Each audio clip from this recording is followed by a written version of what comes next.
Hello students, मेरा नाम वरुण है और आप सबका मेरे YouTube channel the study bye Varun पे स्वागत है।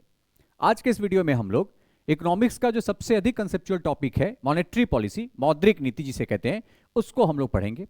मौद्रिक नीति बेसिकली आरबीआई के द्वारा इन्फ्लेशन को कंट्रोल करने के लिए और इकोनॉमिक जो डेवलपमेंट है उसको बढ़ाने के लिए एक बाई मंथली, प्रत्येक 2 महीने पे एक नीति बनाई जाती है, उसी को हम मौद्रिक नीति कहते हैं और जिसे हम इंग्लिश में मॉनेटरी पॉलिसी कहते हैं। क्या कहते हैं? मॉनेटरी पॉलिसी कहते हैं, जो बेसिकली आरबीआई के द्वारा मॉनेटरी पॉलिसी कमेटी के द्वारा ये प्रत्येक 2 महीने पे बनाई जाती है, जिस कमेटी के जो चेयरमैन है वो आरबीआई के गवर्नर होते हैं। हमें इस टॉपिक में बेसिकली पढ़ना है कि आरबीआई की जो मौद्रिक नीति है उसके कौन कौन उपकरण है। उपकरण मतलब उसके कौन कौन से टूल्स हैं, इस टूल्स के बारे में, और उस टूल्स, जितने भी टूल्स हैं उन सभी टूल्स के बारे में बारीकी से हमें पढ़ना है। बट एक बार हम देख लेते हैं कि एक्चुअली मौद्रिक नीति होता क्या है, मॉनेटरी पॉलिसी किसे कहते हैं।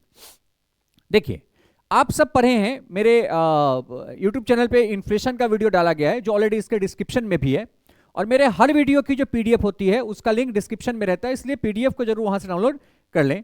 तो मैंने आपको बताया था at the time of inflation पढ़ाने के समय कि भाई जो इन्फ्लेशन है, जिसे हम हिंदी में क्या कहते हैं, मुद्रास्फीति कहते हैं, तो क्या साफ साफ बात था कि इन्फ्लेशन अगर बढ़ता है, इसका साफ साफ अर्थ है कि मार्केट में जो पैसा है, मार्केट में जो कैश है, मार्केट में क्या है, मार्केट में जो कैश लिक्विडिटी है वो अधिक हो गया है, इसीलिए मार्केट में इन्फ्लेशन आया। भाई कैसे? तो अगर मार्केट में कैश अधिक आएगा तो स्वाभाविक है कि मार्केट में हम लोगों के द्वारा डिमांड बढ़ाई जाएगी, और डिमांड जब बढ़ेगा तो 100% है कि डिमांड और सप्लाई मिसमैच हो जाता है। जिस समय क्या होता है, डिमांड अधिक होता है और सप्लाई कम होता है, तो जो सेलर हैं, जो प्रोड्यूसर हैं, वो क्या करते हैं, गुड्स एंड सर्विसेज के प्राइस को बढ़ा देते हैं, और प्राइस बढ़ने की ही प्रक्रिया को हम लोग क्या कहते हैं, इन्फ्लेशन कहते हैं। तो ये जो मार्केट में कैश लिक्विडिटी, मौद्रिक तरलता या मुद्रा की जो तरलता अधिक और कम होती है, इसको कंट्रोल करने के लिए जो नीति बनाई जाती है, उसी नीति को हम क्या कहते हैं, मौद्रिक नीति कहते हैं, जिसके निर्माण कार्य, जिस नीति के पूरे स्ट्रक्चर को तैयार करने का कार्य मौद्रिक नीति समिति का होता है, जो आरबीआई के अंतर्गत आते हैं, और जिस समिति के चेयरमैन आरबीआई के गवर्नर होते हैं। तो ये सामने यहां पर लिखा हुआ है कि रिजर्व बैंक के द्वारा अर्थव्यवस्था में मुद्रा की तरलता अथवा मुद्रा की आपूर्ति एवं ब्याज दर को प्रभावित करने वाली नीति को मौद्रिक नीति कहते हैं, जिस नीति का मुख्य उद्देश्य है इन्फ्लेशन, मुद्रास्फीति को नियंत्रित करना और विकास दर, आर्थिक विकास दर को बढ़ावा देना। अगला जो स्लाइड है इसी पे है कि भाई ये जो नीति है, ये नीति पूर्णतः रिजर्व बैंक के नियंत्रण में होता है, और ये नीति का निर्माण, इस नीति का जो निर्माण है वो मॉनेटरी पॉलिसी कमेटी, मौद्रिक नीति समिति के द्वारा किया जाता है, और ये बाई मंथली होता है। क्या होता है ये? बाई मंथली, अर्थात ये प्रत्येक 2 महीने पर, प्रत्येक 2 माह पर बनाया जाता है, जो नीचे लिखा हुआ है कि अप्रैल 2014 से एक वित्तीय वर्ष में 6 बार इस नीति की घोषणा की जाती है मौद्रिक नीति समिति के द्वारा। उससे पहले जो यह घोषणा होता था वो 8 बार होता था, मतलब वो क्वार्टर के मिड में भी घोषणा की जाती थी, प्रत्येक 1.5 महीने पे घोषणा किया जाता था। लेकिन 2014 के अप्रैल से मौद्रिक नीति की घोषणा एक वर्ष, वित्तीय वर्ष में कितनी बार की जाती है? 6 बार की जाती है, अर्थात प्रत्येक 2 महीने पे, जिसे हम बाई मंथली भी कहते हैं। अब हम देखते हैं कि ये जो मुद्रा का प्रवाह है, इसको नियंत्रित करने का जो कार्य है, ये 2 तरीके से किया जाता है। एक, जब मुद्रा का प्रवाह कम हो गया है तो उसे बढ़ाया भी जाता है, वो भी मौद्रिक नीति का पार्ट है। और दूसरा, अगर मुद्रा बाजार में अधिक चला गया है तो उसे कम भी किया जाता है, वो भी मौद्रिक नीति का पार्ट है। इसीलिए मौद्रिक नीति को 2 भागों में, 2 प्रकार में डिवाइड किया गया। एक को कहते हैं विस्तारवादी मौद्रिक नीति, और दूसरे को कहते हैं संकुचनकारी मौद्रिक नीति।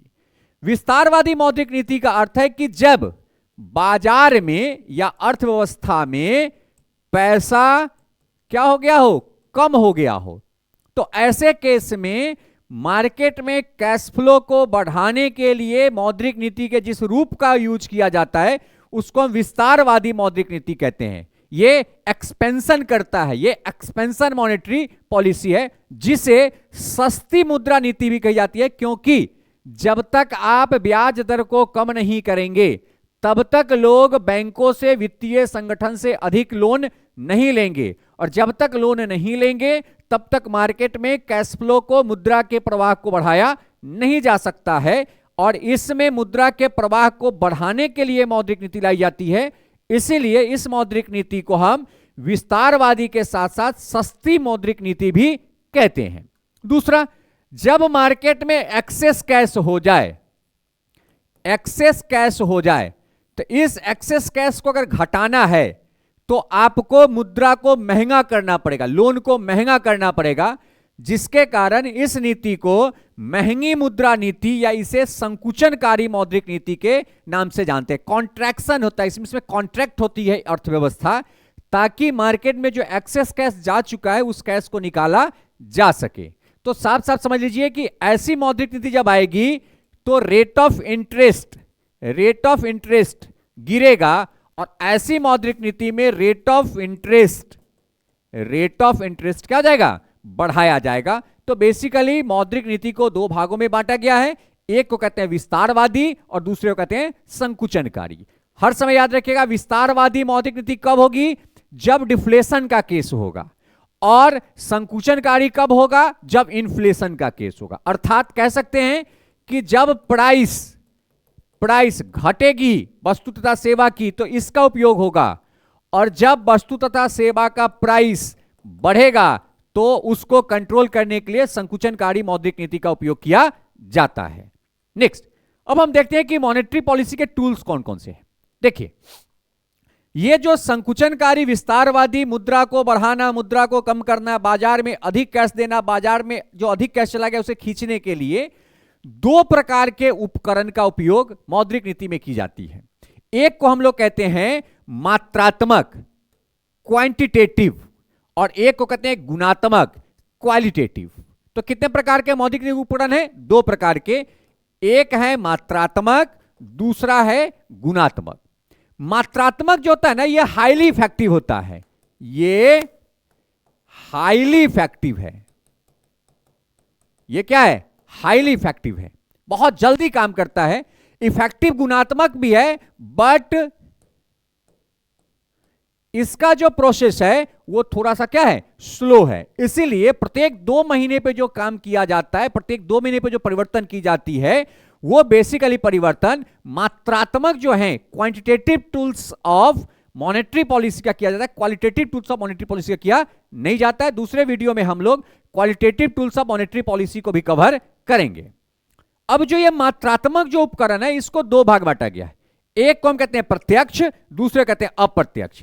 प्रत्यक्ष को हम इंग्लिश में क्या कहते हैं, डायरेक्ट, और इसको हम लोग क्या कहते हैं, इनडायरेक्ट।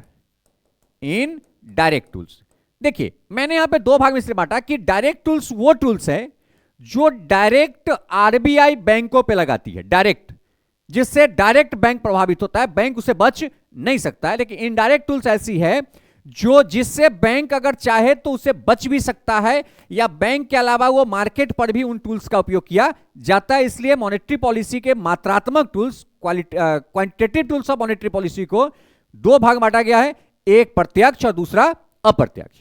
प्रत्यक्ष के अंतर्गत दो को रखा गया है, एक को हम कहते हैं नगद आरक्षित अनुपात, जिसे शॉर्ट में सीआरआर कहते हैं, कैश रिजर्व रेशियो। यहां पे लिखने का जगह नहीं, इसलिए मैंने एक ही भाषा का उपयोग किया है। जब आगे हम इसको पढ़ेंगे तो वहां पे दोनों भाषा का उपयोग करेंगे। तो पहला टूल्स कौन है, सीआरआर, कैश रिजर्व रेशियो। दूसरा टूल्स कौन है, इसको हम लोग इंग्लिश में कहते हैं एसएलआर, जिसको हम इंग्लिश में कहते हैं स्टैट्यूटरी लिक्विडिटी रेशियो, जिसे हम हिंदी में कहते हैं वैधानिक तरलता अनुपात। तो सीआरआर और एसएलआर किसका पार्ट है, प्रत्यक्ष मात्रात्मक उपकरण का पार्ट है। अब हम आते हैं अप्रत्यक्ष में। अप्रत्यक्ष में पहला है तरलता समायोजन सुविधा, इसको कहते हैं लिक्विडिटी एडजस्टमेंट फैसिलिटी। इसको इंग्लिश में क्या कहते हैं, लिक्विडिटी एडजस्टमेंट फैसिलिटी, और इसका शॉर्ट फॉर्म है LAF, जिसके अंतर्गत दो टूल्स आते हैं। पहला है रेपो रेट और दूसरा है रिवर्स रेपो रेट। तो ये तीसरा नंबर हो गया और ये चौथा नंबर हो गया। इसको हम लोग तीसरा कर लेते हैं, इसको चौथा नंबर हो गया। तो चौथा कौन है? Reverse repo rate. तो रेपो रेट और रिवर्स रेपो रेट किसके अंदर आता है? तरलता समायोजन सुविधा, जिसे हम इंग्लिश में कहते हैं लिक्विडिटी एडजस्टमेंट फैसिलिटी के तहत आता है। पांचवा जो टूल है वो कौन है? वो है बैंक दर, बैंक रेट। छठा जो टूल है वो कौन है? खुली बाजार की क्रिया, जिसे हम इंग्लिश में कहते हैं open market operation, OMO, open market operation, जिसे हम हिंदी में कहते हैं खुली बाजार की क्रिया। सातवां है सीमांत स्थायी सुविधा, इसको हम लोग शॉर्ट में कह सकते हैं इंग्लिश में MSF, जिसका फुल फॉर्म होता है मार्जिनल स्टैंडिंग फैसिलिटी। क्या इसका होता है? मार्जिनल स्टैंडिंग फैसिलिटी, जिसे हिंदी में क्या कहते हैं? सीमांत स्थायी सुविधा। और जो आठवां टूल्स है वो है MCLR, marginal cost of lend base, marginal cost of fund base lending rate. इसको क्या कहते हैं? Marginal cost of fund base lending rate, MCLR, जिसको हिंदी में क्या कहते हैं? सीमांत निधि लागत पर आधारित उधार दर, सीमांत निधि लागत पर आधारित उधार दर। इसको इंग्लिश में कहते हैं marginal cost of fund base lending rate. तो टोटल कितने टूल्स हैं? 8 टूल्स हैं quantitative tools of monetary policy के अंतर्गत, जिसमें पहला है CRR, SLR, repo rate, reverse repo rate, bank rate, OMO, MSF और MCLR। इन सभी एक एक टूल्स को पढ़ना है। इसमें दोनों को लेकर के पढ़ना है कि जब विस्तारवादी होगी तो क्या प्रभाव होगा और जब संकुचनकारी होगा तो इसका क्या प्रभाव होगा। क्योंकि आज के समय में जो सिविल सर्विसेज में हो या फिर आपके जो PGT एग्जाम है, जो TGT एग्जाम है, इसमें जो क्वेश्चन पूछे जा रहे हैं अर्थशास्त्र से, वो थोड़ा सा कठिन और बहुत ही कंसेप्चुअल पूछा जा रहा है। तो इसलिए इसको थोड़ा सा ढंग से पढ़ें। और अभी के समय में आने वाले जितनी एग्जाम है उसमें जब GS का थोड़ा सा लेवल बढ़ाना होता है तो वहां पे 2 सब्जेक्ट को वो लोग मेन फोकस रखते हैं, इकोनॉमिक्स और करंट अफेयर। इसके लेवल को थोड़ा बढ़ा देंगे, बच्चा खुद फंसना शुरू हो जाता है।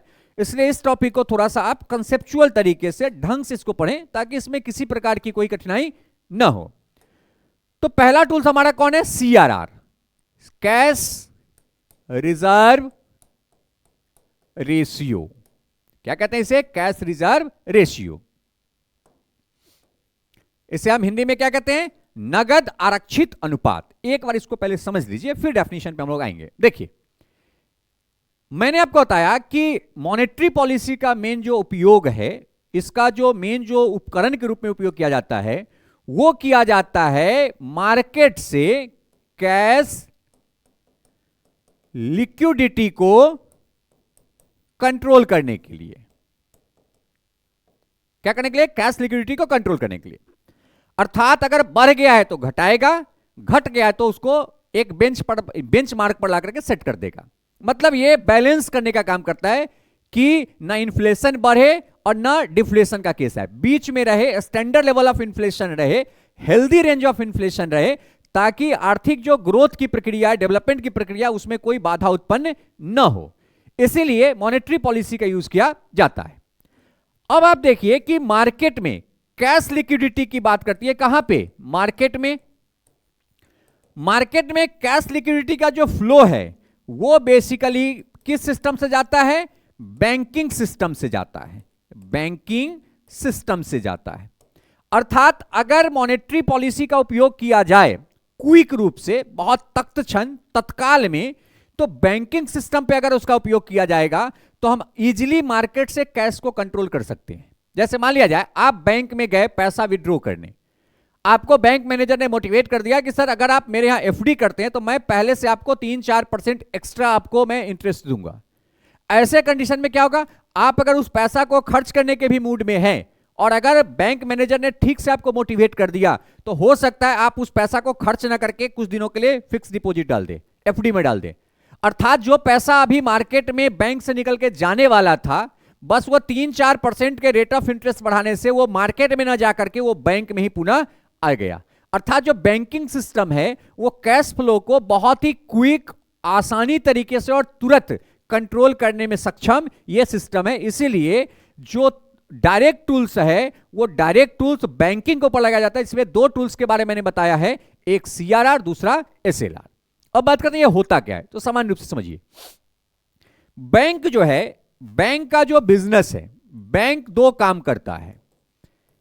इसका पहला काम है मार्केट से डिपॉजिट लेना। डिपॉजिट लेना मतलब ये जमा पैसा लेता है, ठीक है, और उस पैसा को लेकर के मार्केट में लोन देना। ये मार्केट में क्या करता है, कर्ज देता है। मतलब देखिए ये मार्केट है, ये पूरा का पूरा मार्केट है। ये मार्केट से ही डिपॉजिट लिया और मार्केट में ही लोन दिया। ये क्या करता है, जब डिपॉजिट लेता है तो ये लो रेट ऑफ इंटरेस्ट पे, लो रेट ऑफ इंटरेस्ट पे, कम ब्याज दर पे, वही जब ये उसी पैसा को लेकर के मार्केट में कर्ज देता है तो इसका रेट ऑफ इंटरेस्ट क्या होता है, हाई रेट ऑफ इंटरेस्ट पे ये कर्ज देता है। और बीच का जो डिफरेंस है वो बैंक की कमाई होती है, जिसमें से बैंक खर्च करता है और रेस्ट पैसा उसका प्रॉफिट होता है। तो कोई भी बैंक क्या ये चाहेगा कि मार्केट से जितना पैसा उसके पास आया उसमें से वो कुछ पैसा अपने पास रख ले? कतई नहीं। वो क्या चाहेगा कि भाई आज अगर शाम तक पैसा आया मार्केट से तो कल सुबह में उस पैसा को पुनः मार्केट में दे दें ताकि हमें आय प्राप्त होना शुरू हो जाए। और अगर जितना पैसा मार्केट से बैंक लाया या जितना पैसा बैंक में डिपॉजिट हुआ उतना ही पैसा अगर कल होकर के बैंक के द्वारा कर्ज दे दी गई तो क्या मार्केट में जो कैश बढ़ा हुआ है, कैश लिक्विडिटी जो बढ़ा हुआ है, क्या इसे कंट्रोल किया जा सकता है? कतई संभव नहीं है। कंट्रोल करने के लिए क्या करना पड़ेगा कि आपको डिपॉजिट को बढ़ाना पड़ेगा लेकिन लोन को कर्ज करना कम करना पड़ेगा। मतलब बैंक में डिपॉजिट अधिक जाए लेकिन उसमें से कुछ पैसा बैंक मार्केट में न दे सके, इसी के लिए बैंक के ऊपर आरबीआई किस टूल्स का उपयोग करती है? सीआरआर का उपयोग करती है। तो समझ में आ गया कि सीआरआर क्या है? तो सीआरआर एक बैंक के द्वारा जितना भी net demand and time liability, जितना भी पैसा जमा किया गया है उस पैसे का कुछ प्रतिशत बैंक को आरबीआई के पास रखना पड़ता है नगद के रूप में। उसी पैसा को, उसी प्रतिशत को हम कैश रिजर्व रेशियो कहते हैं। जैसे मान लिया जाए बैंक के पास 100 करोड़ रुपया डिपॉजिट गया। मान लेते हैं कोई एक डेट है, मान लो कि कोई एक डेट है 22 दिसंबर। उस दिन मार्केट से कितना पैसा गया? 100 करोड़ गया। किसके पास? बैंक के पास। अब बैंक के ऊपर 4.5% के दर से सीआरआर लगा दिया गया कि भाई जितना पैसा आपके पास आएगा उसका 4.5% आरबीआई के पास आपको नगद के रूप में रखना है। तो आया कितना? 100 करोड़, लेकिन ये सीआरआर के रूप में इसको कितना रखना पड़ा? 4.5 करोड़। अर्थात ये बैंक अब 95.5 करोड़ से अधिक मार्केट में कर्ज नहीं दे सकता। अर्थात जो पैसा कल ये डिपॉजिट लिया उसमें से ये सिर्फ 95.5 करोड़ रुपए ही मार्केट में दे सकता है, इससे अधिक दे नहीं सकता है। अगर ये 95.5 करोड़ रुपीस भी दे दिया, 95.5 करोड़ भी मार्केट में दिया, इसके बाद भी आरबीआई ने सीआरआर के द्वारा मार्केट से कितना पैसा कम कर दिया? 4.5 करोड़ रुपया कम कर दिया। जिससे क्या होगी? मार्केट में जो कैश लिक्विडिटी है वो कम होगा। कैश लिक्विडिटी जैसे ही कम होगा मार्केट में जो डिमांड एक्सट्रीम लेवल पे वो कम हो जाएगी। जैसे ही डिमांड कम होगी ऑटोमेटिक जो प्राइस है वो कम होगा। प्राइस जैसे ही कम होगा जो रेट ऑफ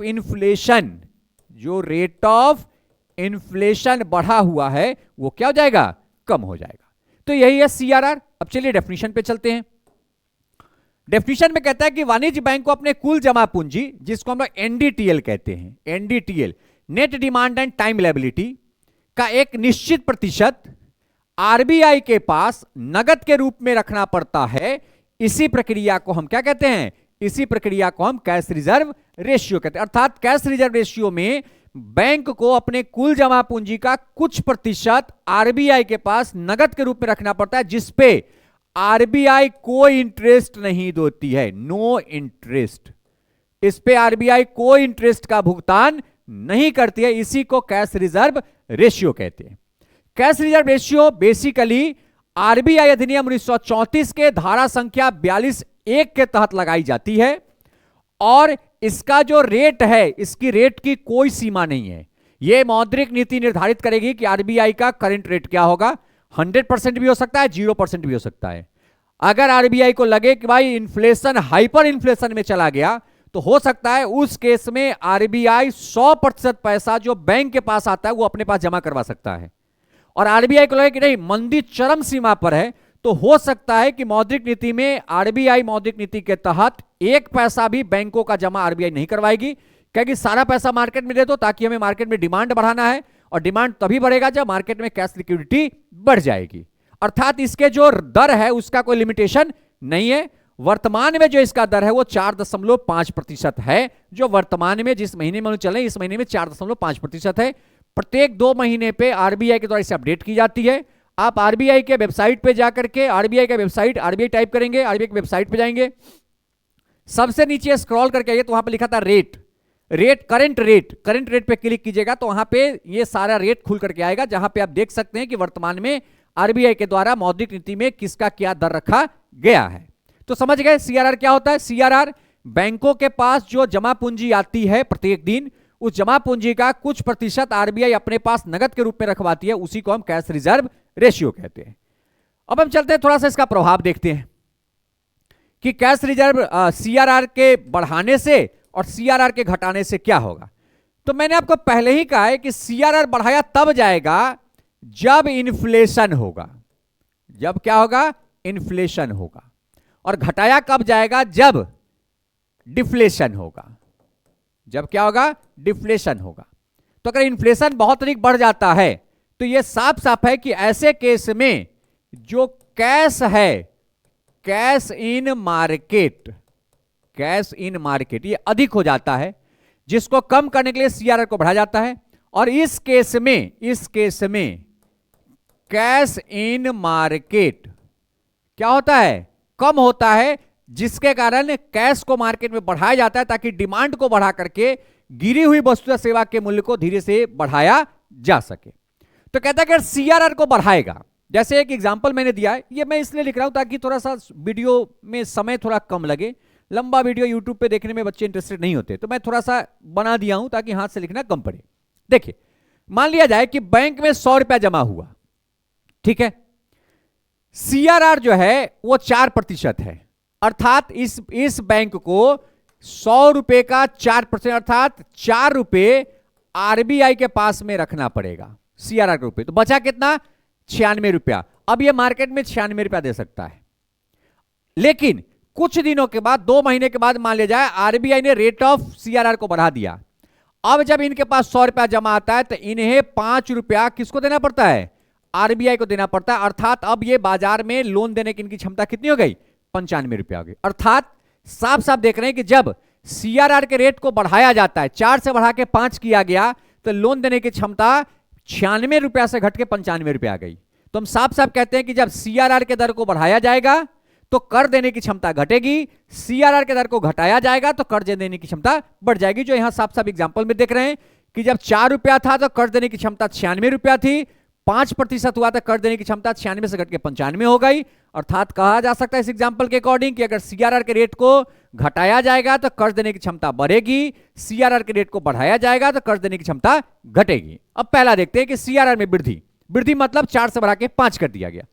तो जैसे वृद्धि करेगा तो बैंक के कर्ज देने की क्षमता पहले से क्या हो जाएगा, कम हो जाएगा।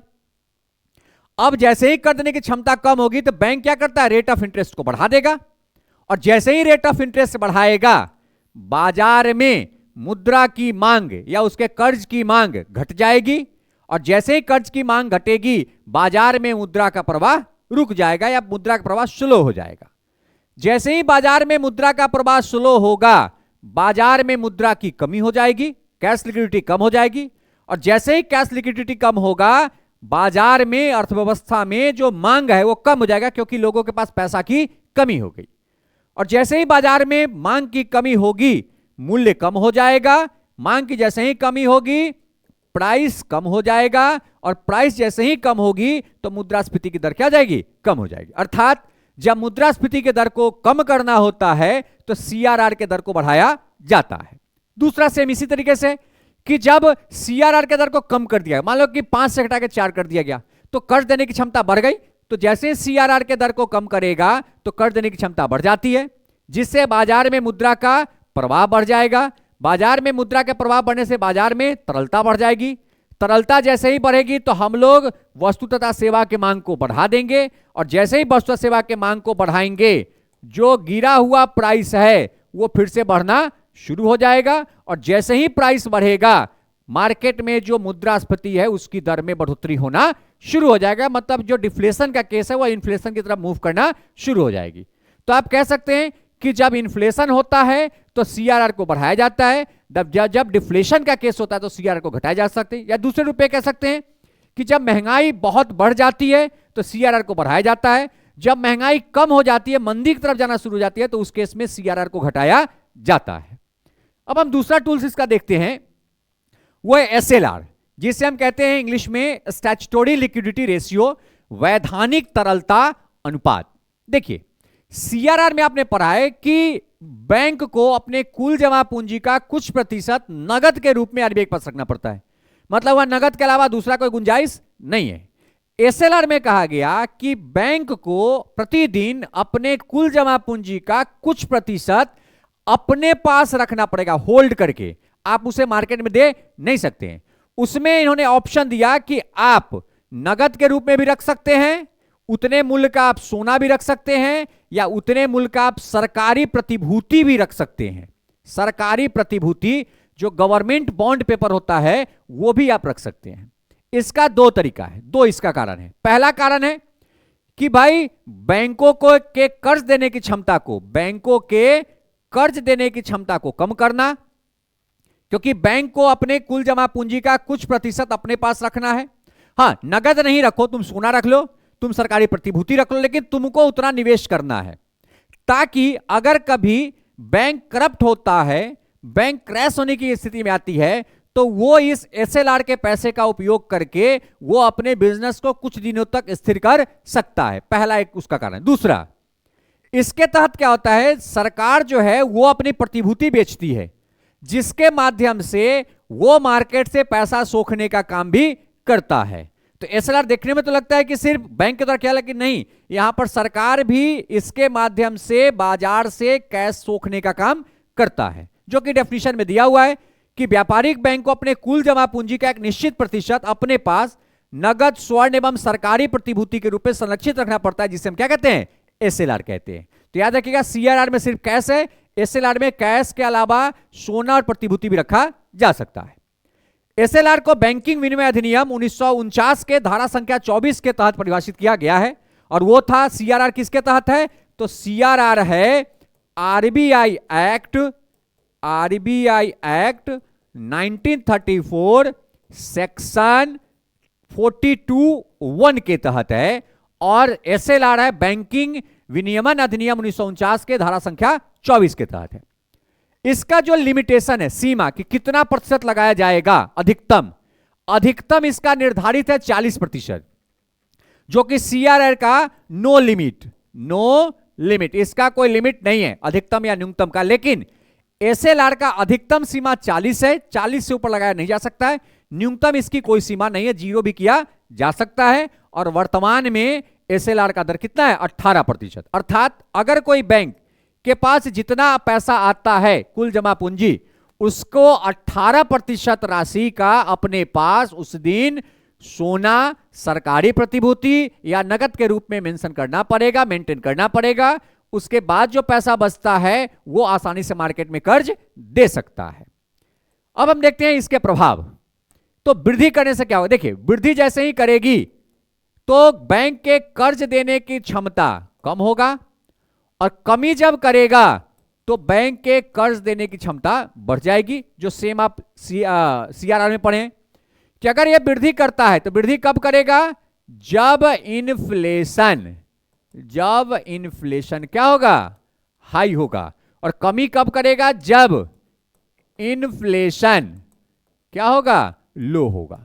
तो इन्फ्लेशन जब लो होता है तो उस समय एसएलआर के दर को घटाया जाता है, इन्फ्लेशन जब हाई होता है तो उस समय एसएलआर के दर को बढ़ाया जाता है। तो क्या होगा, एसएलआर का दर जैसे ही बढ़ेगा तो बैंक के कर्ज देने की क्षमता कम हो जाएगी, बाजार में मुद्रा का प्रवाह कम हो जाएगा, बाजार में मुद्रा की तरलता कम हो जाएगी, अर्थव्यवस्था में संपूर्ण मांग गिर जाएगी, जिसके कारण वस्तु तथा सेवा के मूल्य में गिरावट आएगा और इन्फ्लेशन कम हो जाएगी। अर्थात इन्फ्लेशन कम करने के लिए एसएलआर को बढ़ाया जाता है।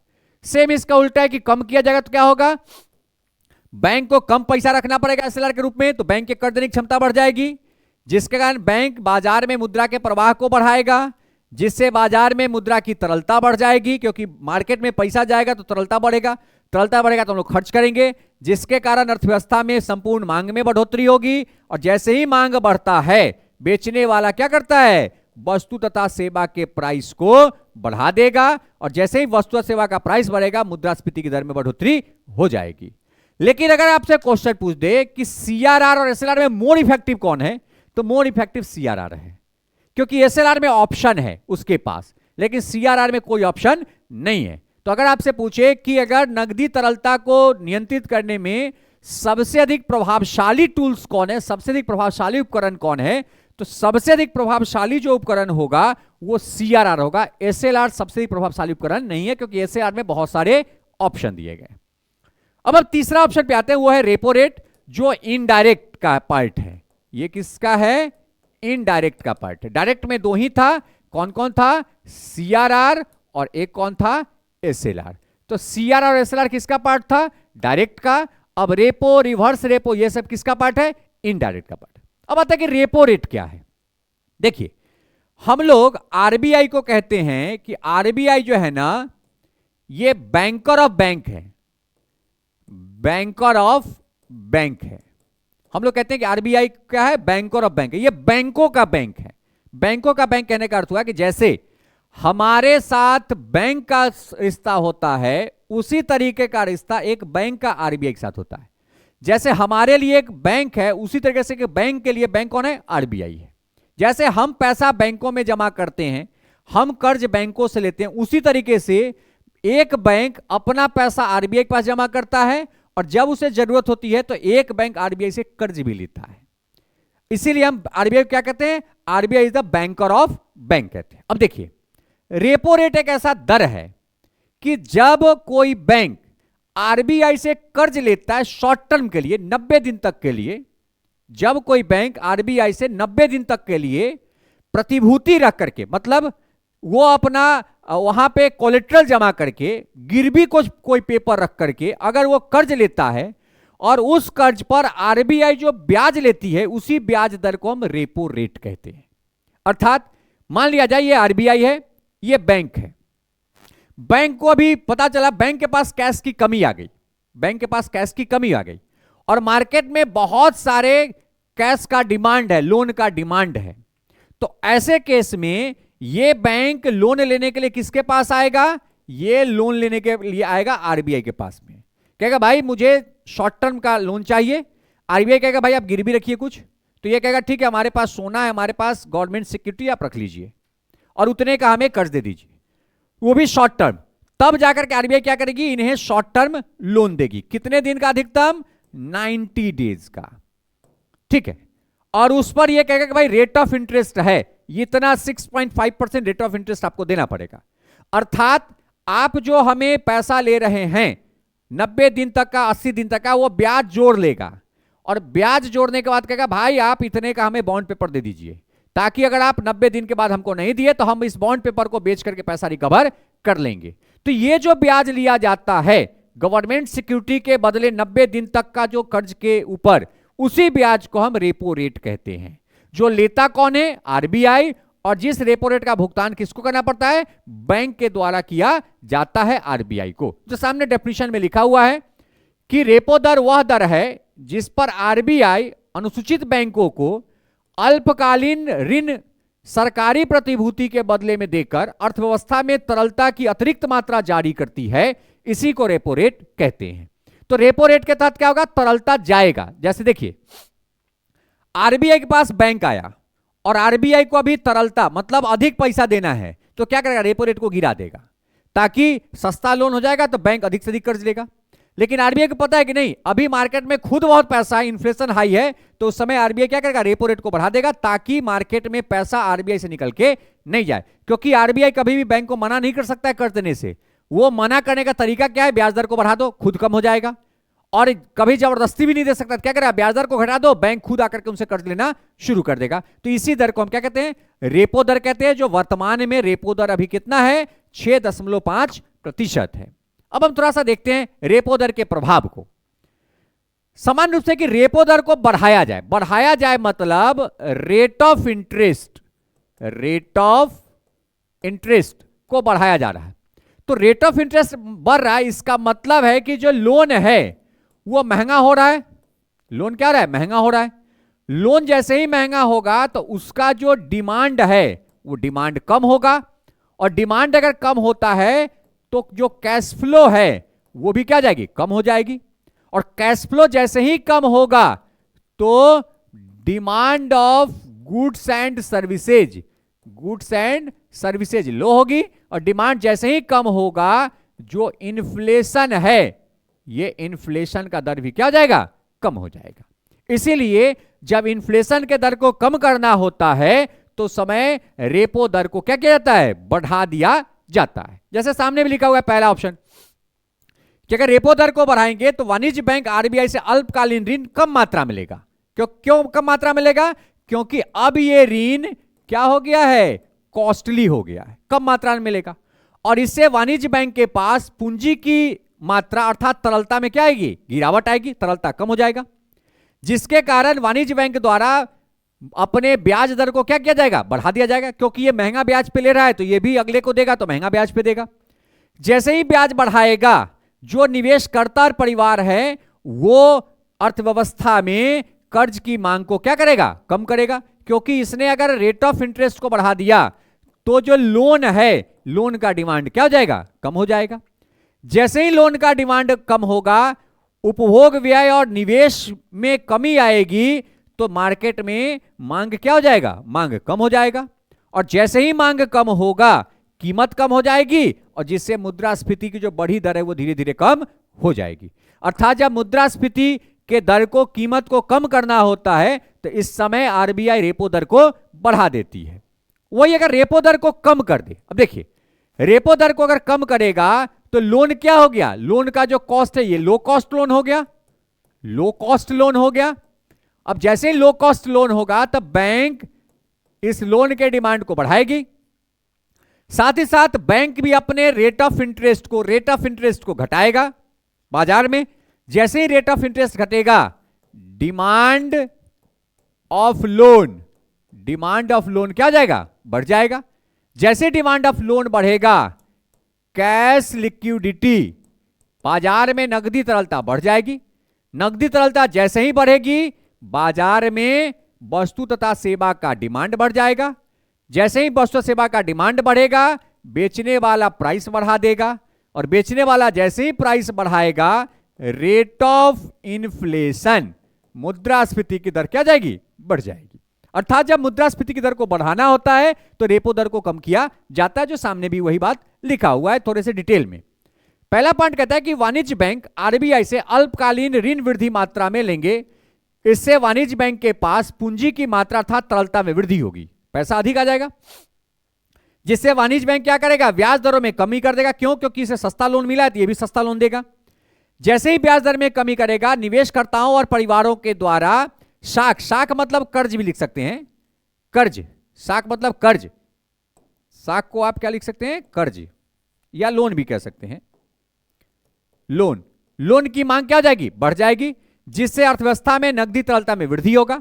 जैसे ही नकदी तरलता में वृद्धि होगा, निवेश व्यय और इसके जो मांग है उसमें बढ़ोतरी हो जाएगी। और जैसे ही निवेश और मांग में बढ़ोतरी होगी, बेचने और बनाने वाला कीमत को बढ़ा देगा, और जैसे ही कीमत बढ़ेगा, मुद्रास्फीति बढ़ जाएगी। अर्थात जब मुद्रास्फीति को बढ़ाना होता है तो रेपो रेट को घटा दी जाती है, जब मुद्रास्फीति को कम करना होता है तो रेपो रेट को बढ़ा दिया जाता है। अब देखिए, रेपो रेट को बढ़ाना ये हो गया संकुचनकारी मौद्रिक नीति, और रेपो रेट को घटाना ये हो गया विस्तारवादी मौद्रिक नीति। नेक्स्ट, चौथा जो टूल्स है उसे कहते हैं रिवर्स रेपो रेट, जिसे हम ट्रिपल आर कहते हैं, reverse repo rate. English Hindi दोनों में रिवर्स रेपो रेट कहते हैं। रिवर्स मतलब उल्टा। उल्टा कहने का मतलब है कि आपको मैंने बताया कि भाई आरबीआई और बैंक के बीच में एक ग्राहक और बैंक का रिलेशन है। आरबीआई बैंक है और ग्राहक उसका ये बैंक है। बैंक क्या करती है, अपना पैसा डिपॉजिट भी करती है और समय पड़ने पे आरबीआई से क्या लेता है, लोन भी लेता है। बैंक जब लोन लेगा आरबीआई से शॉर्ट टर्म का, तो उस पर बैंक को ब्याज देना पड़ेगा, जिस ब्याज के दर को हम कहते हैं रेपो रेट। लेकिन अगर बैंक के पास एक्सेस पैसा आ जाए, बहुत अधिक पैसा आ जाए, और उस पैसा को अगर वो आरबीआई के पास जमा करेगा, तो आरबीआई उस पैसा पर बैंक को क्या देगा, इंटरेस्ट, और उसी इंटरेस्ट रेट को क्या कहते हैं, रिवर्स रेपो रेट। जो सामने नीचे एक छोटा सा बना हुआ है कि ये आरबीआई है, ये बैंक है, बैंक के पास बहुत पैसा आया तो वो पैसा बैंक क्या कर दिया, डिपॉजिट कर दिया। किसके पास, आरबीआई के पास, और आरबीआई उस डिपॉजिट के ऊपर क्या दे रहा है, इंटरेस्ट। इससे इंटरेस्ट रेट को हम क्या कहते हैं, रिवर्स रेपो रेट। सामने डेफिनेशन में वही है कि रिवर्स रेपो रेट वह दर है जो आरबीआई अपने ग्राहकों को, इनका ग्राहक कौन है, इनका ग्राहक है बैंक्स, ग्राहकों को उनसे लिए गए अल्पकालीन ऋण पर देकर अर्थव्यवस्था में तरलता की मात्रा को कम या बढ़ाता है, और वर्तमान में इसका दर जो 3.35% है। अर्थात अभी के समय में अगर कोई बैंक अपना पैसा पार्क करता है आरबीआई के पास में, तो आरबीआई उस पैसे पर 3.35% की दर से बैंकों को ब्याज देगी। अब देखिए, अगर आरबीआई को अधिक पैसा सोखना है तो क्या करेगा, इस ब्याज दर को बढ़ा देगा, ताकि बैंक सारा पैसा किसके पास डिपॉजिट कर दे, आरबीआई पर कर दे। और ऐसा तब करता है जब मार्केट में इन्फ्लेशन होती है। तो मार्केट में इन्फ्लेशन होगा तो आरबीआई चाहेगा ना कि सारा पैसा खींच के हमारे पास आ जाए, तो उसके लिए खींचने का उपाय क्या है, रेट ऑफ इंटरेस्ट को बढ़ा दो। कौन सा रेट ऑफ इंटरेस्ट, डिपॉजिट करने वाला और कर्ज देने वाला दोनों को बढ़ा दो। डिपॉजिट करने वाले में क्या होगा, वो रेट ऑफ इंटरेस्ट अगर आरबीआई बढ़ाएगी तो बैंक सारा पैसा आरबीआई के पास रखेगा, और कर्ज देने वाला का रेट ऑफ इंटरेस्ट बढ़ाएगा तो बैंक अगर लेना चाह भी रही आरबीआई से कर्ज, तो वो ले नहीं पाएगी क्योंकि रेट ऑफ इंटरेस्ट बढ़ चुका है। इसीलिए आरबीआई इन्फ्लेशन के पीरियड में रेपो रेट और रिवर्स रेपो रेट दोनों के दर को बढ़ा देती है। इन दोनों के एक कॉमन एग्जांपल पर ही हम देखते हैं। पहले एक बार हम देख लेते हैं कि रिवर्स रेपो दर के वृद्धि करने पर, बढ़ाने पर क्या प्रभाव पड़ता है। तो देखिए, रिवर्स रेपो दर को अगर बढ़ा दिया जाए तो इसके कारण क्या होगा, बैंक डिपॉजिट बढ़ जाएगी, बैंक मार्केट से अधिक पैसा खींच के लाएगा और सारा पैसा आरबीआई के पास जमा कर देगा, जिसके कारण क्या होगा, मार्केट में कैश की कमी होगी, जिसके कारण डिमांड कम होगा, और डिमांड कम होगा तो प्राइस कम होगा, प्राइस कम होगा तो इन्फ्लेशन का दर क्या हो जाएगा, कम हो जाएगा। इसीलिए आरबीआई इन्फ्लेशन को जब कम करना होता है तो रिवर्स रेपो दर को बढ़ा देता है। जो सामने लिखा भी हुआ है कि वाणिज्य बैंक आरबीआई को अल्पकालीन ऋण अधिक मात्रा में उपलब्ध कराएगी, इससे वाणिज्य बैंक के पास पूंजी की मात्रा अर्थात तरलता में कमी आएगा। क्यों, क्योंकि वो सारा का सारा पैसा आरबीआई के पास डिपॉजिट कर चुका है, जिसके कारण बाजार में तरलता में कमी होगी, परिणाम स्वरूप ब्याज दरों में वृद्धि होगी, जिससे अर्थव्यवस्था में मुद्रा की तरलता में कमी आ जाएगी, संपूर्ण मांग में कमी आएगी, जिसके कारण कीमत के साथ साथ मुद्रास्फीति की दर क्या हो जाएगा, नियंत्रित हो जाएगा।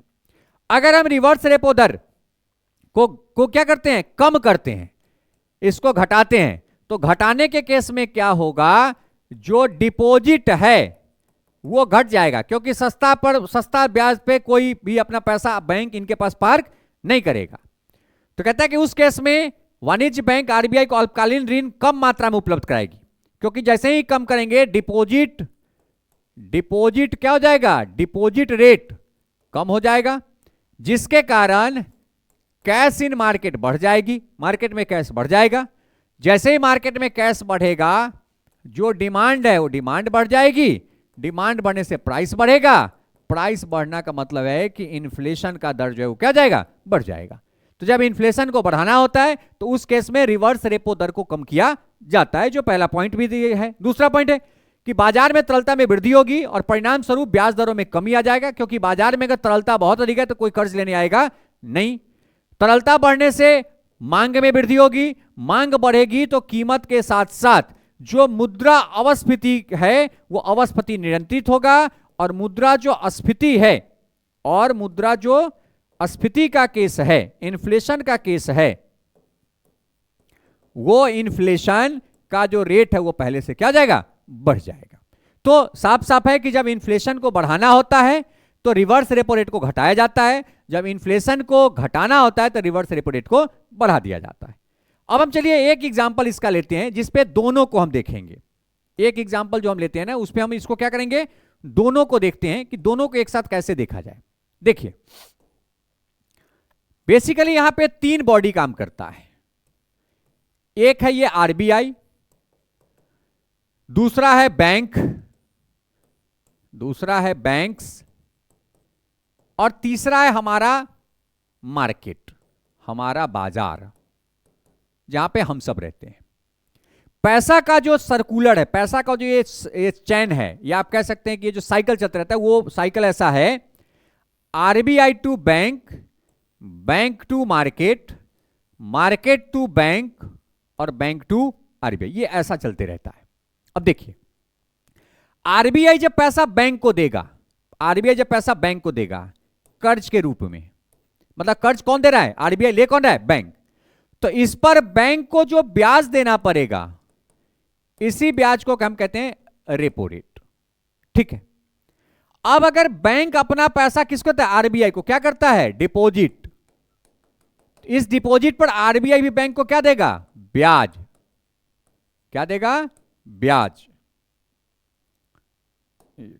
इसको थोड़ा सा मिटाते हैं, तो आरबीआई क्या देगा, बैंक को ब्याज देगा, और इस ब्याज के दर को कहते हैं reverse repo rate.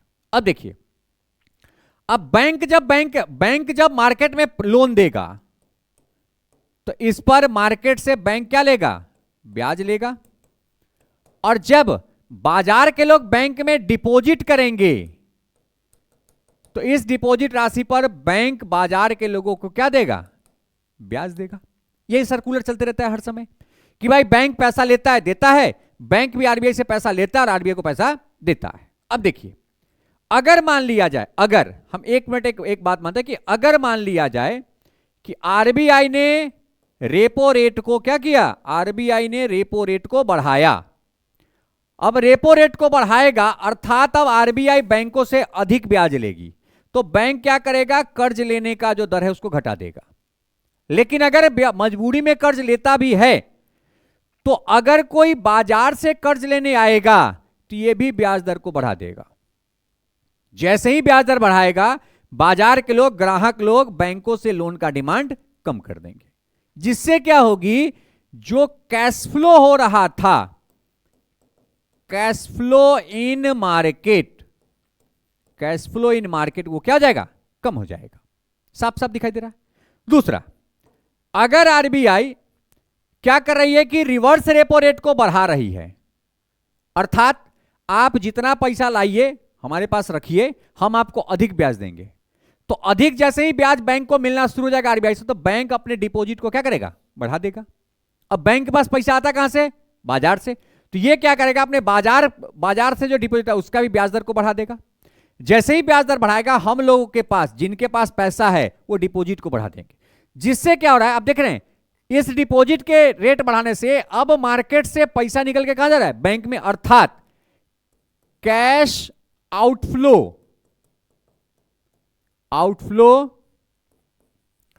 From market, ये ऑलरेडी क्या जाएगा, बढ़ जाएगा।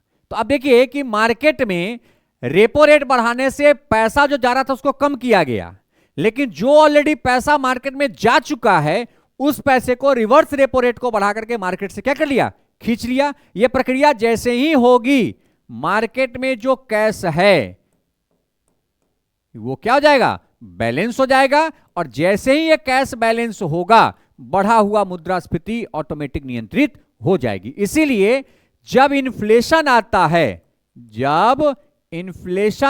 है तो इस समय आरबीआई रेपो रेट और रिवर्स रेपो रेट ये दोनों को क्या करती है, बढ़ा देती है, और जब डिफ्लेशन आता है तो इन दोनों रेट को घटा देती है।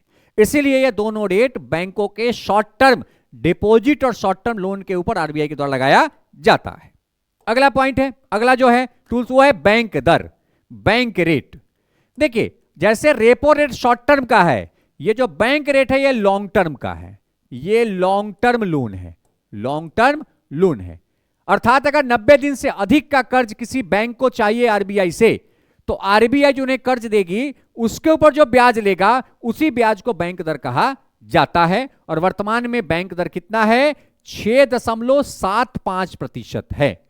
और ये जो बैंक दर है ये कैसे लोन पर? लॉन्ग टर्म लोन पर, शॉर्ट टर्म लोन पर नहीं। शॉर्ट टर्म लोन पर कौन सा होता है? तो बेसिकली जो शॉर्ट टर्म लोन है उस पर जो रेट होता है उसे हम लोग क्या कहते हैं? उसे हम कहते हैं रेपो रेट। और लॉन्ग टर्म के रेट को क्या कहते हैं? Bank rate. और वर्तमान में बैंक रेट कितना है? 6.75%। डेफिनेशन में लिखा हुआ है कि बैंक दर भारतीय रिजर्व बैंक अधिनियम 1934 के धारा संख्या 49 के तहत है, और जो रेपो रेट और रिवर्स रेपो रेट है वो किसी धारा संख्या के तहत नहीं है। बैंक दर वह दर है जिस पर आरबीआई आवश्यकता पड़ने पर वाणिज्य बैंकों को दीर्घकालीन ऋण उपलब्ध करवाती है। अल्प समय का ऋण तो देता है रेपो पे, लेकिन लॉन्ग टर्म का जो लोन है वो वो लॉन्ग टर्म का जो लोन है वो बैंक दर पे दिया जाता है। और वर्तमान में कितना दर है? 6.75%। जैसे सामने यहाँ पे एग्जांपल है कि ये आरबीआई बैंक है। अगर बैंक को लॉन्ग टर्म फंड चाहिए तो वो किसके पास जाएगा? वो आरबीआई के पास जाएगा। आरबीआई उसे क्या देगी? कर्ज देगी। आरबीआई उसे कर्ज देगी, और इस कर्ज के ऊपर ये आरबीआई को क्या देगा? इंटरेस्ट देगा। इसी इंटरेस्ट रेट को हम लोग क्या कहते हैं? इसी को हम लोग बैंक रेट कहते हैं। ठीक है, सेम इसका कंडीशन वही होगा कि भाई बैंक रेट अगर कम होता है तो सिंपल सा होगा कि cash flow in bank from RBI क्या हो जाएगा? बढ़ जाएगा। आरबीआई से अधिक पैसा बैंक में आने लगेगा। जैसे ही अधिक पैसा बैंक में आएगा, बैंक अपने रेट ऑफ इंटरेस्ट को कम कर देगी। जैसे रेट ऑफ इंटरेस्ट को कम करेगी, demand of bank loan, bank के कर्ज की मांग बाजार में बढ़ जाएगा। सब लोग कर्ज लेना शुरू करेंगे क्योंकि ब्याज दर कम हो गया। जैसे ही डिमांड बढ़ेगा, कैश फ्लो इन मार्केट क्या हो जाएगा? बढ़ जाएगा। मार्केट में मुद्रा का प्रवाह बढ़ जाएगी। जैसे ही कैश फ्लो इन मार्केट बढ़ेगा, ऑटोमेटिक डिमांड बढ़ जाएगा, और डिमांड जैसे ही बढ़ेगा, जो इन्फ्लेशन है, इन्फ्लेशन का दर भी क्या हो जाएगा? बढ़ जाएगा। अर्थात जब आरबीआई बैंक रेट को कम करती है तो इसका उद्देश्य होता है इन्फ्लेशन को बढ़ाना, और जब आरबीआई बैंक दर को बढ़ाएगी तो उसका उद्देश्य है बढ़े हुए इन्फ्लेशन को कंट्रोल करना, जो ऑलरेडी यहां पे लिखा हुआ है कि आरबीआई जब वृद्धि करती है मतलब बढ़ाती है तो उससे क्या होगा? बैंकों के पास पूंजी की मात्रा की तरलता में कमी होगी क्योंकि लोन महंगा हो गया, जिससे वो ब्याज दर बढ़ाती है, जिससे अर्थव्यवस्था में तरलता में कमी आती है, मांग में कमी आती है, और कीमत में कमी आने के कारण मुद्रास्फीति नियंत्रित होता है।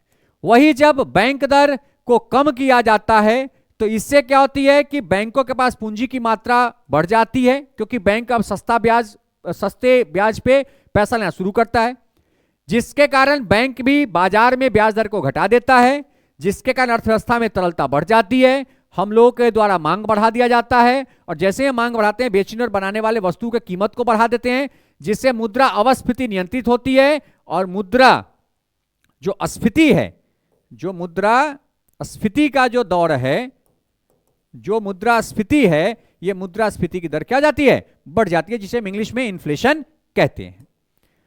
अगला जो टूल्स है वो है खुली बाजार की क्रिया। थोड़ा सा कंसेप्ट है खुली बाजार की क्रिया में। खुली बाजार की क्रिया का साफ साफ अर्थ है कि यहां पर मौद्रिक नीति ओपन मार्केट में काम करता है, क्लोज मार्केट में काम नहीं करता है। अर्थात आरबीआई डायरेक्ट मार्केट से पैसा उठाती है, यहां पे बैंक कहीं से इन्वॉल्व नहीं है। अर्थात ओपन मार्केट का जो रिलेशन है ये डायरेक्ट आरबीआई और मार्केट के बीच है, आरबीआई और मार्केट के बीच है। यहां कोई बीच में बैंकिंग सिस्टम इन्वॉल्व नहीं होता। अब ये क्या प्रक्रिया है उसको समझ लीजिए एक बार।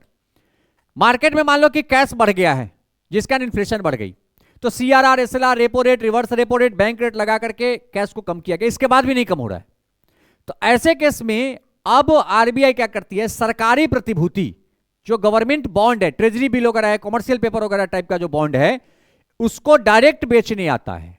और वो डायरेक्ट बेचता है यहां के पब्लिक से, इन्वेस्टर से या फाइनेंशियल ऑर्गेनाइजेशन से, और वो डायरेक्ट बॉन्ड पेपर को बेच करके मार्केट में जो कैश उपलब्ध है उसको लेकर के अपने पास रख लेता है। जब लगता है कि नहीं मार्केट में कैश की कमी हो गई तो बेचे हुए बॉन्ड पेपर को खरीद के अपने पास रखता है, मार्केट में कैश देता है। जब तक लगता है कि नहीं मार्केट में अभी कैश की कोई जरूरत नहीं है, तब तक वो बेचे हुए पेपर को मार्केट में ही बेचते और खरीदते रहता है, वो अपने पास रिटर्न लाता नहीं है। इसी प्रक्रिया को हम खुली बाजार की क्रिया या ओपन मार्केट ऑपरेशन, जिसे हम शॉर्ट में ओएमओ कहते हैं, जो सामने लिखा हुआ है कि इस प्रक्रिया के अंतर्गत आरबीआई सरकारी प्रतिभूति का क्रय विक्रय करता है। इस क्रिया के द्वारा अर्थव्यवस्था में तरलता को डालने या तरलता को अवशोषित करने का काम दोनों शामिल होता है। इसी प्रक्रिया को हम ओपन मार्केट ऑपरेशन कहते हैं। देखिए थोड़ा सा इसको एक बार हम आपको समझा दें, एक थोड़ा सा एक एग्जाम्पल के साथ में, तो और अच्छा होगा। मान लिया जाए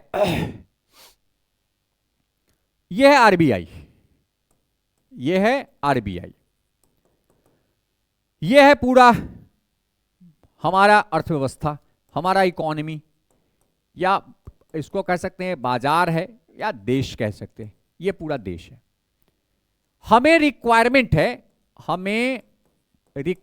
है, मान लेते हैं 500 करोड़ का, कि अगर बाजार में 500 करोड़ रुपए कैश है तो बाजार बैलेंस में चलेगा, ना बहुत महंगाई होगी ना बहुत मंदी होगी, अच्छा व्यवस्था चलेगा, सब खुश हैं, बेचने वाला खरीदने वाला दोनों खुश हैं। और ये जो बैलेंसिंग पॉइंट है, ये लिक्विडिटी की बैलेंस पॉइंट है, वो है 500 करोड़। ठीक है, कुछ समय के बाद देखा गया आफ्टर सम टाइम किसी कारणवश कैश इन मार्केट बढ़ करके हो गया 600 करोड़।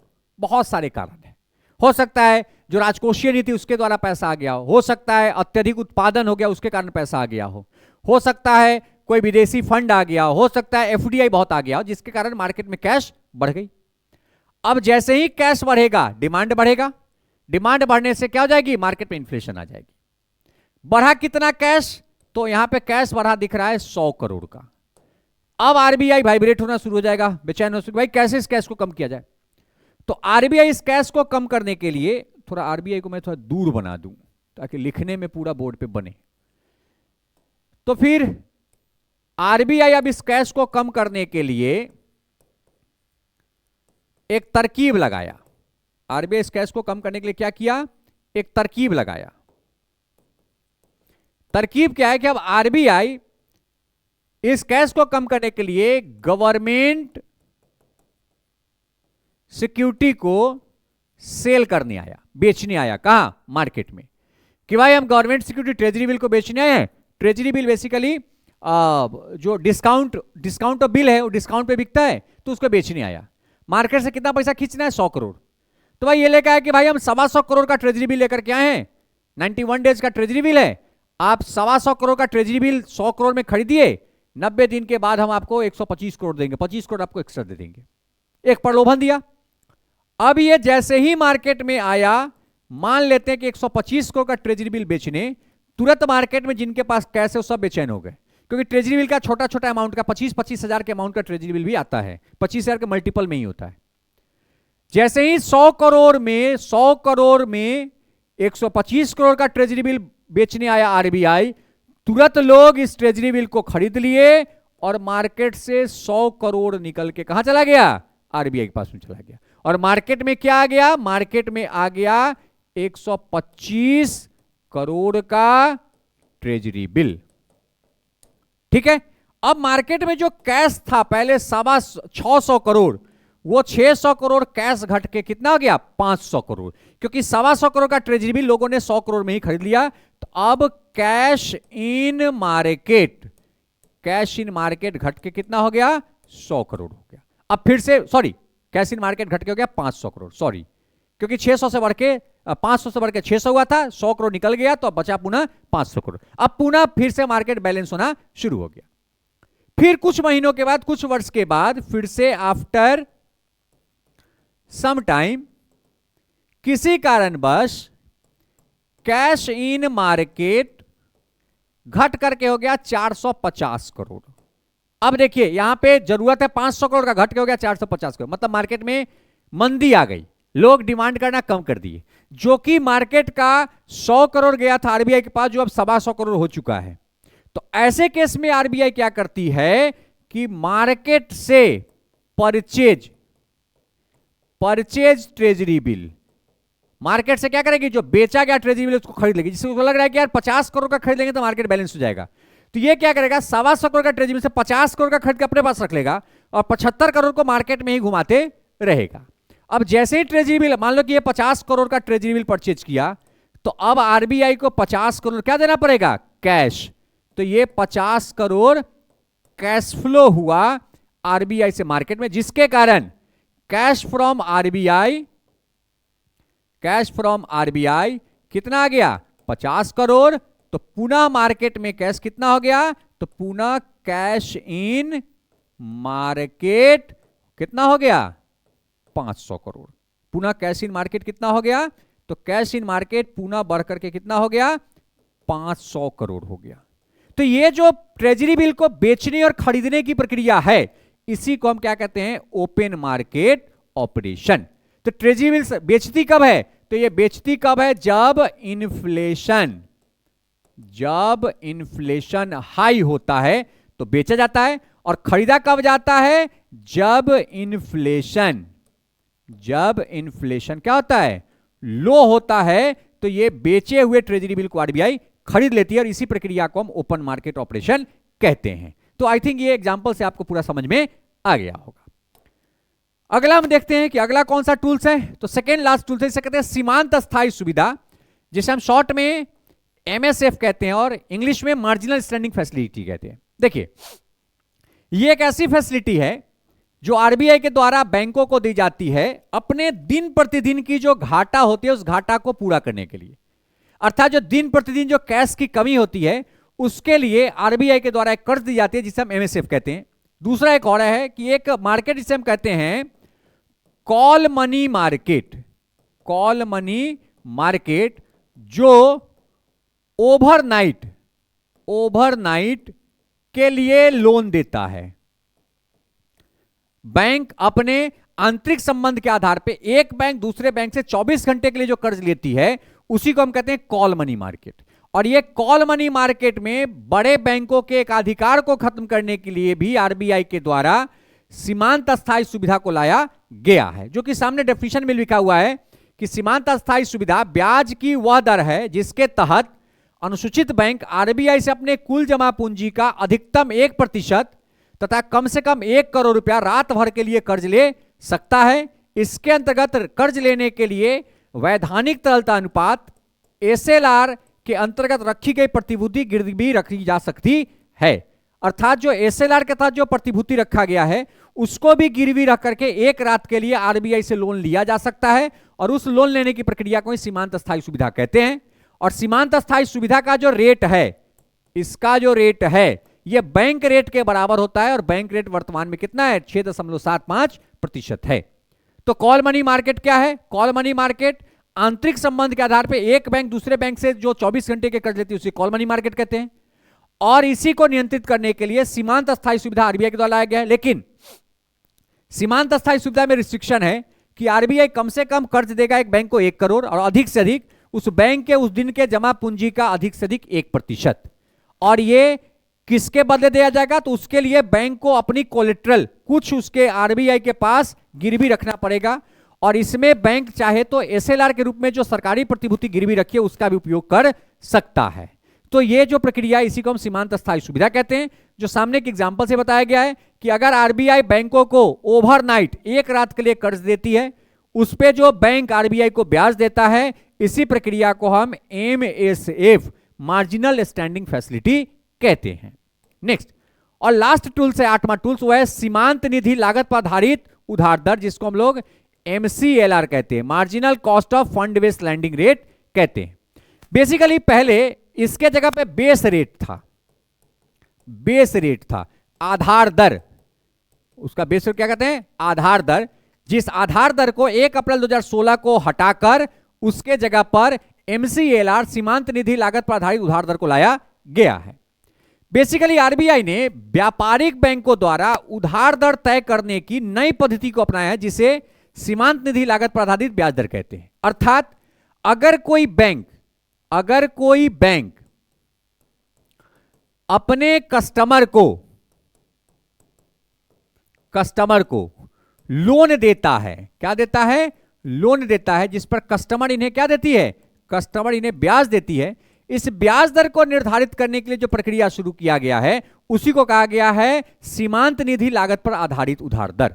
ताकि इसकी एक दिक्कत है कि बड़ा बैंक अगर चाहे तो बहुत कम ब्याज दर पर कर्ज दे सकता है, जिससे छोटे जो बैंक हो प्रभावित होंगे, क्योंकि छोटे बैंक के पास कम पूंजी है, कम लाभ है, खर्च अधिक होता है तो प्रभावित होंगे।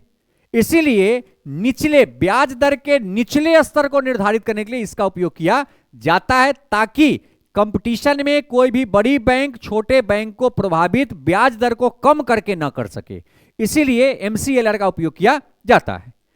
अगला पॉइंट है कि इस दर के निर्धारण से बैंक और अधिक प्रतिस्पर्धी होकर के काम कर पाएंगे और इससे दीर्घावधि में बैंक को लाभ प्राप्त होगा। वर्तमान में इसकी जो दर है वो 8.15% से लेकर के 8.45% तक है।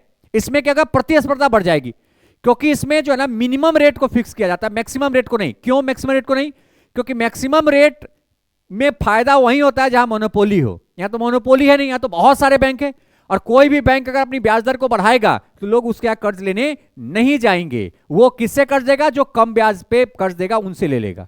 इसीलिए बैंक के केस में कभी भी RBI जो है वो हाई रेट को कंट्रोल करने की बात नहीं कहती है। हाई रेट को कंट्रोल करने का काम नहीं करता है, क्योंकि हाई रेट आप कर ही नहीं सकते हैं, मोनोपोली मार्केट है नहीं। यहां पे तो भाई कॉम्पिटिटिव मार्केट है, इसलिए हाई रेट। लेकिन जो लो रेट है, लो रेट को RBI कंट्रोल करती है। लो रेट को RBI क्या करती है?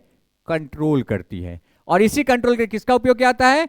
MCLR का उपयोग किया जाता है। क्योंकि अगर कोई बड़ी पूंजी वाली बैंक है, अगर वो अपने ब्याज दर को बहुत नीचे कर देगा तो जो स्मॉल कैपिटल वाले जो भी बैंक है वो सब बर्बाद हो जाएंगे, क्योंकि ये ब्याज दर इतना कम कर देगा, हो सकता है 2-4-6 महीने घाटे में भी काम कर ले, तो ये छोटे कैपिटल वाले सब बैंक बर्बाद हो जाएंगे। इसीलिए RBI लो रेट को फिक्स करने के लिए MCLR का उपयोग करती है, जो 2016 से पहले MCLR के जगह पर बेस रेट का उपयोग किया करता था। तो मैंने इस वीडियो में आपको 8 मॉनेटरी पॉलिसी टूल्स पढ़ाया है। CRR, SLR, repo rate, reverse repo rate, bank rate, MCLR, open market operation, और एक आपने पढ़ा है MSF। तो ये 8 बैंक रेट हैं जो बहुत ही महत्वपूर्ण है। आप इसको एक बार वीडियो को फिर से अगर देख लेंगे और ढंग से इसको समझ लेंगे तो फिर इसमें कोई पढ़ने की आपको एक्स्ट्रा जरूरत नहीं है। अगला एक वीडियो जो जस्ट मैं इसके MCQ का लेकर के आऊंगा, जिसमें थोड़ी बहुत जो आपकी डाउट होगी उसको वहां पे क्लियर कर लिया जाएगा। इस वीडियो के डिस्क्रिप्शन में इन्फ्लेशन टॉपिक का जो लिंक है वो शेयर किया हूं मैं। अर्थात अगर इसमें कहीं भी इन्फ्लेशन से रिलेटेड आपको कुछ समझ में नहीं आया तो आप उस वीडियो को देख लें, ताकि इन्फ्लेशन को कंट्रोल करने के लिए इसको उपयोग किया जाता है। और इन्फ्लेशन को अगर आप नहीं समझेंगे तो ये कंट्रोल कैसे करेगा ये समझने में कठिनाई होगी।